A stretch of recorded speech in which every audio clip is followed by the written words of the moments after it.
Hi guys, and welcome to another episode of Kabir Considers. In this video, we're going to react to the creepiest American mysteries that were finally solved. Now, I'm trying to think of any big mysteries that, from America that I'm aware of.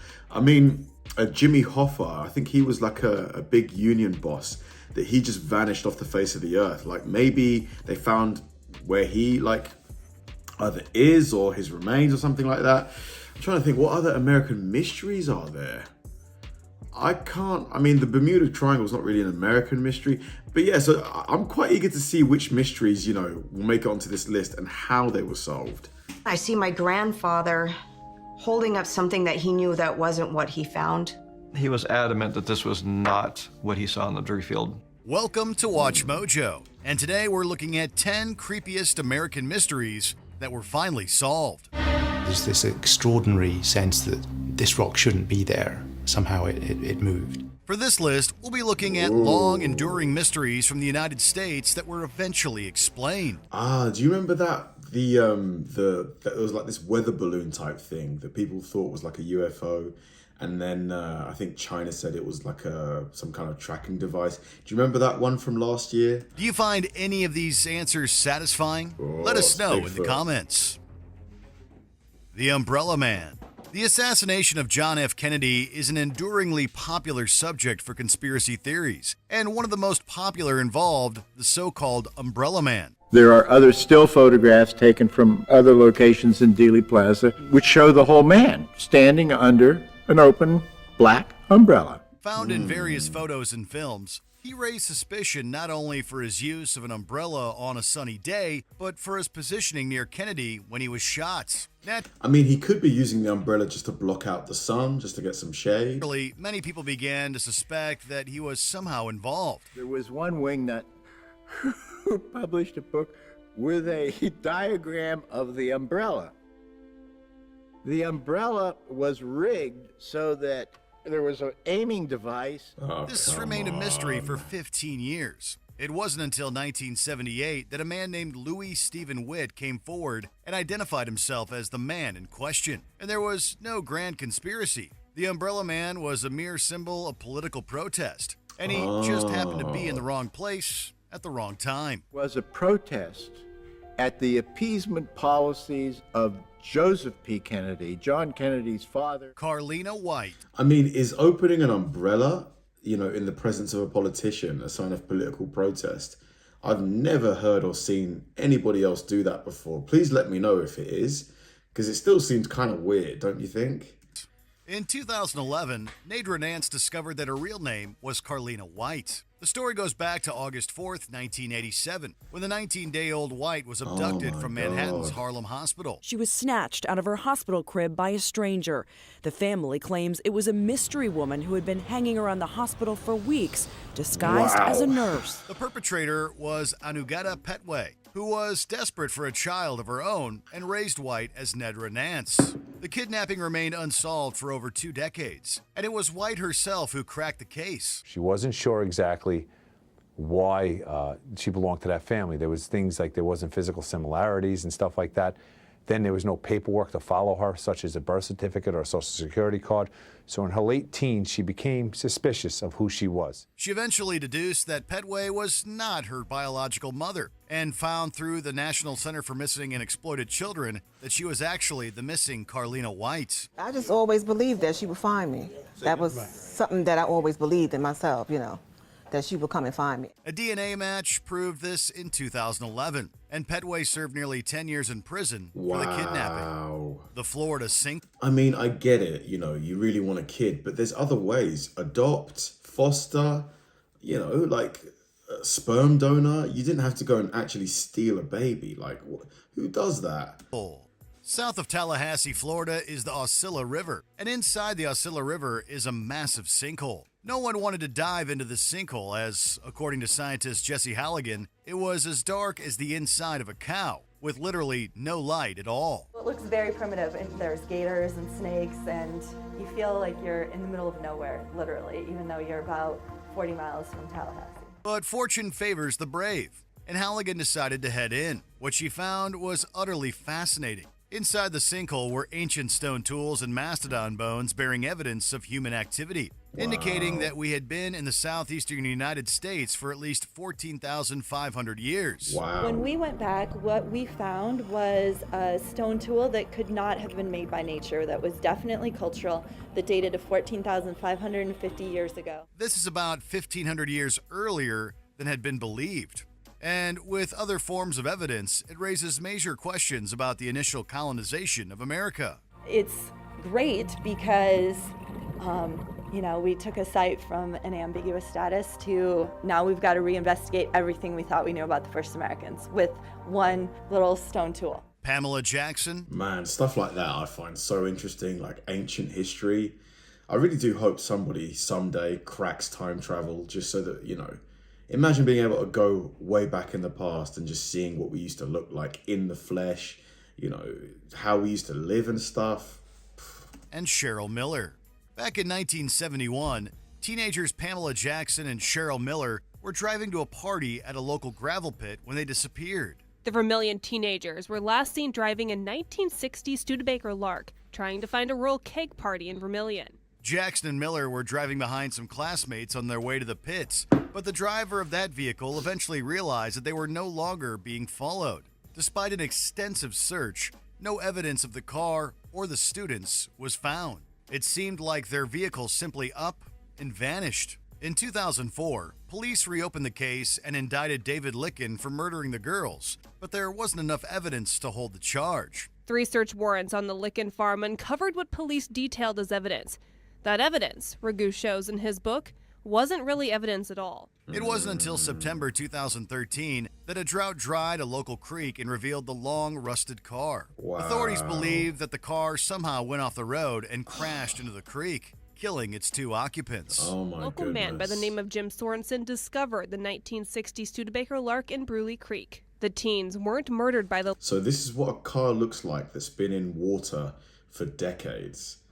Wow, look at the state of it. It's barely held together. Lickens, as South Dakota DCI team said, they died in a tragic car accident. The Death Valley Sailing Stones. Sad, may they rest in peace. At least the families now have, some closure.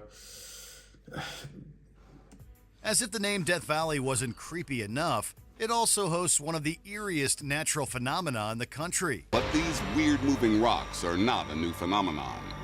They've been happening on the dry lake bed for so long, locals call it racetrack playa. Found along the smooth valley floor are heavy rocks with clear drag marks behind them. However, there's no evidence of human activity. So what exactly dragged these rocks across the dirt? Or who? We would love to say aliens. One of the claims of how these rocks mysteriously move is electromagnetic fields generated by UFOs. But like many natural mysteries, there's a pretty simple answer behind the sailing stones. A very thin sheet of ice forms on the valley floor in the winter, and when the ice melts in the morning sun, the rocks slide across the slippery surface. We know. Boring. I know, right? The Patterson-Gimlin Bigfoot film. They should, even if they, when they discovered that, they should have just kept it quiet. Let people live under the illusion that these rocks are moving by themselves. That's way more exciting. Comes to evidence of cryptids, it's hard to beat the legendary Patterson-Gimlin film. Shot in Northern California in 1967, it shows what is supposedly Bigfoot walking in a stream bed. When I first saw her, she was standing upright. I thought, this is unreal. Now, this is admittedly some very good footage, and debate continues to rage regarding its authenticity. But there is just too much proof that debunks it. A costume maker named Philip Morris has revealed that he sold an ape suit to Patterson in 1967. Costume manufacturer Philip Morris claimed just that in this video. He gave talks about how he sold Patterson the suit worn in the film. Another man named Bob Hieronymus claimed to be the man in the suit. Author Greg Long has found circumstantial evidence alleging that Patterson was a known hoaxer. Even Gimlin claimed there could have been the possibility of a... Yeah, that's clearly a dude. In the body movements, there's nothing really abnormal about the way the arms and the legs are moving. Unless Bigfoot is literally a man just covered in fur. Hoax on the part of Patterson. I made a lot of mistakes about different things that they asked me when they first saw the film and then asked me about the film. The Olympic Park. Man, as much as I'd love to think Bigfoot is real, with the technology that we have, all of the satellites in the air, all of the drones that people fly over, areas of wilderness, I just think by now we would have found him. We would have found it. Like, we would have found Bigfoot. Like, surely. Criminal.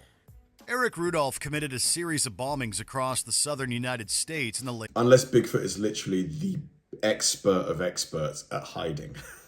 90s, injuring well over 100 people and killing 3, one of which suffered an indirect heart attack. Eric Rudolph wanted to send a message. Radicalized by his religious ideology, Rudolph appointed himself as the man who'd fight the federal government in the war to end abortion. His most famous act was the Centennial Olympic Park bombing, which occurred during the 1996 Olympics in Atlanta. The bomb went off at 1:20 a.m., killing 2 people and injuring 111. Rudolph's pipe bomb at the 1996 Olympics was meant to end the games. The unknown perpetrator remained a fugitive and committed other bombings throughout 1997 and 98. Various clues included a partial license plate, eventually identified the bomber as Eric Rudolph, and he was placed on the FBI's 10 most wanted list. It wasn't until 2003 that he was arrested while dumpster diving in North Carolina. It was not effective in terms of the goals that he had in mind, because everything is happening exactly the opposite of what he hoped would happen. The Roswell incident. You all know the story. In July 9th... Like, I understand, I get that he, really was opposed to abortion. I get that. But, to do what he did, it's inexcusable. 2 innocent people lost their lives, who had nothing to do with it. Like, 1947, a UFO crashed into Roswell, New Mexico, and the government covered it up by saying it was a weather balloon. The US Army changed its story, saying it was a harmless, high-altitude weather balloon, not a grounded flying disc. But did you know that this story wasn't widely accepted until the late 1970s? For 3 decades, the American populace accepted the truth. The device really was just a balloon. Now, it wasn't exactly a weather balloon, and this discrepancy has only lent credence to the conspiracy theorists. Why did the Roswell Army Air Force initially fuel speculation about discs? Rather, it was a balloon from Project Mogul, a top-secret government program that utilized the tools to spy on Soviets. The fact was officially confirmed in 1994 by the United States Air Force following an inquiry by the General Accounting Office. Roswell debris was part of a different kind of balloon, one used in the top-secret Project Mogul. Essentially an airborne bugging device to listen out for possible Soviet nuclear tests and missile launches. The Golden State Killer. Have you noticed how UFOs in movies, at least like in movies from, let's say, the 80s and 90s, every time it's a flying disc? Like, whenever someone says they've seen a UFO, it's always a flying disc. Do you think the government really is in possession of, like, unidentified flying objects that they can't trace to Russia or China? Like, do you really believe that? I don't... Part of me wants it to be true, but the logical part of me thinks, every government, like every president has their own government, right? We've had so many presidents. Surely somebody by now would have leaked it anonymously. Surely somebody would have leaked it if we actually had alien spacecraft. For many years, the Golden State Killer went by a variety of different names, including the Visalia Ransacker and the Night Stalker. Pure evil strikes the heart of California. He was able to spot weakness, almost like a predator, which this guy is, make no mistake. The man who stalked and attacked dozens of victims for years. His crimes lasted for a period of 12 years between 1974 and 1986, in which he committed over 50 sexual assaults and 13 murders. He even taunted the local police by making obscene phone calls. But despite this direct line of communication, he was never caught.